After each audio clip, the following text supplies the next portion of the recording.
ಶ್ರೀದೇವಿ ದೇವರವರ ಎಂಬ ಮಹಿಳೆಯ ಅರ್ಧ ತಲೆ ಬೋಳಿಸಿದ ದುಷ್ಕೃತ್ಯ ಬಾಗಲಕೋಟೆ ಜಿಲ್ಲೆಯ ಜಮಖಂಡಿ ತಾಲೂಕಿನ ಕಡಕೋಳದಲ್ಲಿ ನಡೆದಿದೆ. ಶ್ರೀದೇವಿ ಪತ್ನಿ ಬಸಪ್ಪ ಹಾಗೂ ಸದಾಶಿವ ನ್ಯಾಮಗೌಡ ಅವರಿಂದ ಕೃತ್ಯ ನಡೆದಿದ್ದು ಕಳೆದ 6 ವರ್ಷದ ಹಿಂದೆ ಮದುವೆ ಆಗಿದ್ದು, ಶ್ರೀದೇವಿಗೆ ನೌಕರಿ ಇದೆ ಎಂದು ಸುಳ್ಳು ಹೇಳಿ ಮದುವೆ ಆಗಿದ್ದ ಬಸಪ್ಪ ದೇವರವರ ಸುಳ್ಳು ಹೇಳಿ ಮದುವೆ ಆಗಿದ್ದ ಅಳಿಯನಿಗೆ ತಲೆ ಬೋಳಿಸ್ತೀನಿ ಅಂದಿದ್ದಳು ಶ್ರೀದೇವಿ ತಾಯಿ. ಇದರಿಂದ ಬಸಪ್ಪ ಹಾಗೂ ಶ್ರೀದೇವಿ ಮಧ್ಯೆ ಆಗಾಗ ಜಗಳ ನಡೆಯುತ್ತಿತ್ತು. ಜಗಳದ ಹಿನ್ನೆಲೆ ತವರು ಮನೆಯಲ್ಲಿದ್ದ ಪತ್ನಿ ನಂತರ ತವರು ಮನೆಯಿಂದ ಸಖಿ ತಂಡದ ಕೌನ್ಸಿಲಿಂಗ್ ಪಡೆದಿದ್ದಳು. ಕೌನ್ಸಿಲಿಂಗ್ ಬಳಿಕ 2 ತಿಂಗಳ ಹಿಂದೆ ಗಂಡನ ಮನೆಗೆ ಹೋಗಿದ್ದ ಶ್ರೀದೇವಿ ಮತ್ತೆ ಕುಡಿದು ಬಂದು ಪತ್ನಿ ಜೊತೆ ನಿರಂತರ ಜಗಳ ಮಾಡಿದ್ದ ಗಂಡ ಬಸಪ್ಪ.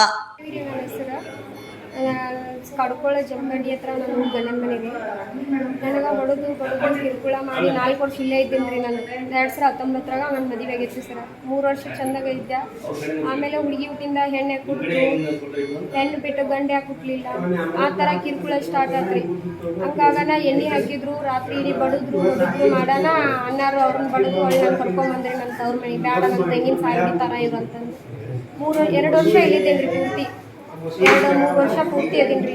ಇದು ಅಣ್ಣನ ಮದುವೆ ಆಯಿತು. ಅಣ್ಣನ ಮದುವೆಗೂ ಬರಲಿಲ್ಲ, ಎದಕ್ಕೂ ಬರ್ಲಂಗಾಗ ಹಿಂಗಾದ್ರೆ ನನ್ನ ಜೀವನ ಆಗಲ್ಲ, ಅಣ್ಣನ ಹೆಂಡತಿ ಬರ್ತಾಳೆ ಇನ್ನು ಸರಿ ಆಗಲ್ಲ ಅಂತಂದು ಸಖಿ ಕೇಂದ್ರಕ್ಕೆ ಹೋಗಿ ಕೇಸ್ ಮಾಡಿದ್ವಿ.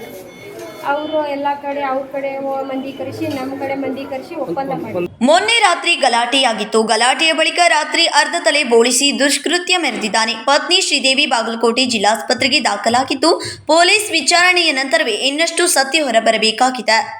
Praveen Hadpad, KMM Kannada news, Bagalkot.